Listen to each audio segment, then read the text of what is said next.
Hello दोस्तों, कैसे हैं आप लोग। देखिए, हमने अपनी हिस्ट्री के अब तक 6 टॉपिक कंप्लीट कर लिए हैं। आज जो हम यहाँ पे टॉपिक अपना कंप्लीट करेंगे वो टॉपिक नंबर 7 होगा। और जिसका हमारा यहाँ पे टॉपिक नंबर 7 का नाम हो जाता है हर्षवर्धन। ठीक है। हर्षवर्धन काफ़ी इंपॉर्टेंट हमारा यहाँ पे टॉपिक हो जाता है। तो बिना देरी करे चलिए शुरू करते हैं। हमारे यहाँ पे 5 या 6 वीडियो और लगने वाली है और हमारी हिस्ट्री यहाँ पे ख़त्म हो जाएगी। ठीक है। चलिए, तो यहाँ पर हम अब डिस्कस कर लेते हैं हर्षवर्धन को। और गाइज, मेहनत करते रहो अच्छे से। ठीक है। ठीक है। हर्षवर्धन की यहाँ पर हम बात करेंगे। हाँ जी सर। देखिए, यहाँ पर बात करते हैं हर्षवर्धन के बारे में। हर्षवर्धन गौड़ शासक, देखकर कहाँ का शासक था वो, ये 7वां टॉपिक है, गौड़ शासक। ठीक है। एक थे गौड़ शासक शशांक, हर्षवर्धन का समकालीन था। यानी कि जिस टाइम पर हर्षवर्धन का शासन था ना, उसी टाइम पर शशांक का भी शासन था। ठीक है। गौड़ शासक शशांक ने हर्षवर्धन के भाई राज्यवर्धन की हत्या कर दी। तो शशांक ने क्या करा था कि जो हर्षवर्धन के बड़े भाई थे जिनका नाम था राज्यवर्धन, उन्होंने इनकी हत्या कर दी। ठीक है। किसकी? राज्यवर्धन की। तो हर्षवर्धन था, हर्षवर्धन का भाई था एक राज्यवर्धन, और उसकी एक बहन भी थी राज्यवर्धन की, हर्षवर्धन की। ठीक है। अब देखो क्या क्या होता है। तो हर्षवर्धन की जैसी हत्या करी यहाँ पर, तो राज्यवर्धन की हत्या के पश्चात हर्षवर्धन ने 606 ईस्वी में 16 वर्ष का की अवस्था में थानेश्वर की गद्दी पर बैठ गया। यानी कि वो टाइम से ही कहाँ बैठ गए? अपनी गद्दी पर बैठ गए। कौन? हर्षवर्धन। 606 में बैठे जब उनकी उम्र कितनी थी? 16 साल की थी। वेनसोंग हर्षवर्धन को शिलादित्य के नाम से संबोधित करता था। तो वो उनको शिलादित्य कहता था। कौन? वेनसोंग। ठीक है।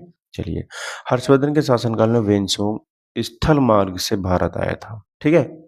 यानी कि पानी के मार्ग से नहीं, ये आया था धरती पर चल चल के, स्थल मार्ग से हमारा भारत में ये आया था। वेनसोंग को यात्रियों का राजकुमार तथा वर्तमान शाक्य मुनि कहा गया है। तो इसको राजकुमार कहा गया है यात्रियों का, और शाक्य मुनि भी इसको कहा गया है। ठीक है। हर्षवर्धन ने पूर्व वर्धन वंश की राजधानी थानेश्वर थी। हर्षवर्धन मतलब जब हर्षवर्धन नहीं थे तो उससे पहले इनकी राजधानी थानेश्वर थी। ठीक है। किंतु हर्षवर्धन ने कन्नौज को अपनी राजधानी बनाया। ये कन्नौज अपनी राजधानी को शिफ्ट करके ले गए। ठीक है। हर्षवर्धन सूर्य तथा शिव का उपासक था, लेकिन बाद में हर्षवर्धन ने बौद्ध धर्म स्वीकार कर लिया था। यह भी बहुत इंपॉर्टेंट है। ठीक है। चलिएगा आगे बात करते हैं। हर्षवर्धन एक महान विद्वान था। इसने प्रियदर्शिका, रत्नावली तथा नागानंद नामक नाटकों की रचना भी की थी। ठीक है। तो बहुत इंपॉर्टेंट बात है ये। इन्होंने प्रियदर्शिका लिखा है, रत्नावली और नागानंद, इन्होंने ये नाटक यहाँ पर रचना इनकी की है। इन नाटकों को लिखने का श्रेय धावक नामक कवि को भी दिया जाता है। तो ये कवि हैं धावक, इनको भी इसका श्रेय दिया जाता है। ठीक है।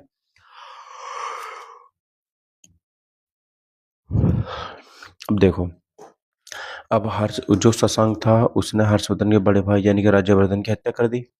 तो हर्षवर्धन ने उस पर आक्रमण किया फिर बदला लेने के लिए। ठीक है। और उसको हरा दिया, हरा करके कन्नौज पर अधिकार कर लिया था, तथा उत्तरी उत्तरी भारत के अन्य राजाओं को भी अपने अधीन कर लिया, और भी कई राजाओं को इसने हराया। हर्षवर्धन एवं पुलकेशिन द्वितीय के बीच नर्मदा नदी के तट पर एक युद्ध हुआ, जिसमें हर्षवर्धन की पराजय हो गई। ऐहोल अभिलेख में इस युद्ध का विवरण मिलता है। ठीक है।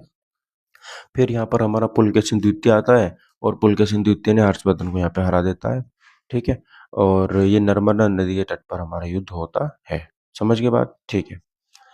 पुलकेशिन द्वितीय चालुक्य वंश का एक प्रतापी शासक था। कौन से वंश का सर? चालुक्य वंश का, जो दक्षिण वाले वंश है ना, चालुक्य वंश, चेर वंश, पांड्य वंश, ये वाले। हर्षवर्धन ने कश्मीर पर आक्रमण कर वहां से भगवान बुद्ध का दांत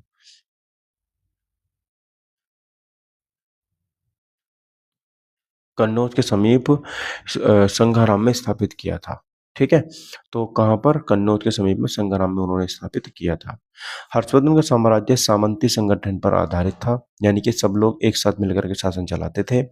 राज्य प्रशासनिक सुविधाओं के लिए ग्राम, विषय, भुक्ति राष्ट्र में विभाजित था। ठीक है। तो यहाँ पर ये ग्राम, विषय, राष्ट्र में विभाजित था। भुक्ति का तात्पर्य प्रांत से था। भुक्ति का तात्पर्य किससे था सर? प्रांत से था।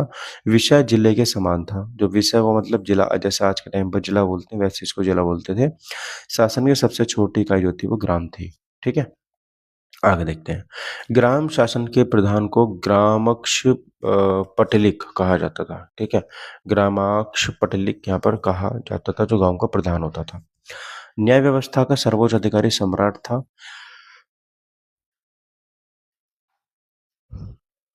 और राज्य में अगर कोई अपराध कर देता है तो उसके लिए कठोर दंड था, उसमें कोई भी यहाँ पर डिस्काउंट नहीं मिलता था। ठीक है।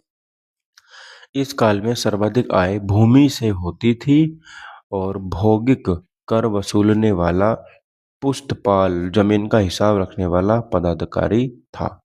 तो भौगोलिक जो हुआ करता था वो टैक्स वसूलता था, और जो पुस्तपाल हुआ करता था वो जमीन का हिसाब रखता था। ठीक है। उपज का छठा भाग उपज का छठा भाग राजस्व के रूप में वसूल किया जाता था। छठा भाग याद रखिएगा। ठीक है, यानी कि 6 हिस्सों में से एक हिस्सा।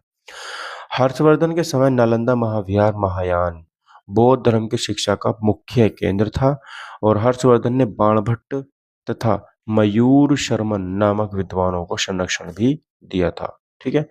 बाणभट्ट ने हर्षचरित्र तथा कादंबरी की रचना की थी। ये तो बहुत ही फेमस है, हर्षचरित्र और कादंबरी। यहाँ से अक्सर क्वेश्चन पूछा जाता है। हर्षचरित्र में सिंचाई के साधन के रूप में तुला यंत्र यानी कि जल पंप का विवरण मिलता है। ठीक है। तो सिंचाई कैसे की जाती थी यहाँ पे, तो जल पंप से की जाती है, जो कि तुला यंत्र उसको बोलते थे। हर्षवर्धन ने परम भट्टारक, महाराजा धीराज, शकलोत्पाथरेश्वर, चक्रवर्ती, महेश्वर, सार्वभौम तथा परमेश्वर नामक उपाधि धारण की थी। बहुत सारी उपाधि थी भाई इसकी। तो कौन कौन सी परम भट्टारक थी, ये तो बहुत इंपॉर्टेंट आती है। महाराजा धीराज, चक्रवर्ती, परम माहेश्वर, सार्वभौम, परमेश्वर, ये सब इसकी उपाधि हो जाती हैं। वेन्सोंग के अनुसार हर्षवर्धन ने अपनी उत्तरी भारत के 5 राज्यों को अपने अधीन किया था। ये 5 राज्य उड़ीसा यानी कि वर्तमान में उड़ीसा, जिनमें मिथिला था, गोंड था जो गोंड बंगाल में है, कन्नौज तथा पंजाब थे। इन्होंने सब राज्यों को अपने अधीन कर लिया था। ठीक है। कुंभ मेले को आरंभ करने का श्रेय भी हर्षवर्धन को ही दिया जाता है। ठीक है। हर्षवर्धन के शासनकाल में कन्नौज और प्रयाग में विशाल धार्मिक सभाओं का आयोजन किया जाता था। हर्षवर्धन के साम्राज्य में मथुरा सूती वस्त्रों के निर्माण के लिए प्रसिद्ध था, और हर्षवर्धन के अधीन शासक महाराज या महासामंत कहलाते थे। ठीक है, जो अधीन शासक थे। तो ये हमारा 7वां टॉपिक है, 7 ही मिनट में खत्म हो गया। कल हम राजपूत काल पढ़ेंगे, और राजपूत काल भी मुझे लगता है ज़्यादा बड़ा नहीं होगा यहाँ पे। ठीक है, थोड़ा ही होगा। नहीं, राजपूत थोड़ा सा अच्छा है, बड़ा है, इसको करने में हमें टाइम टाइम लग सकता है।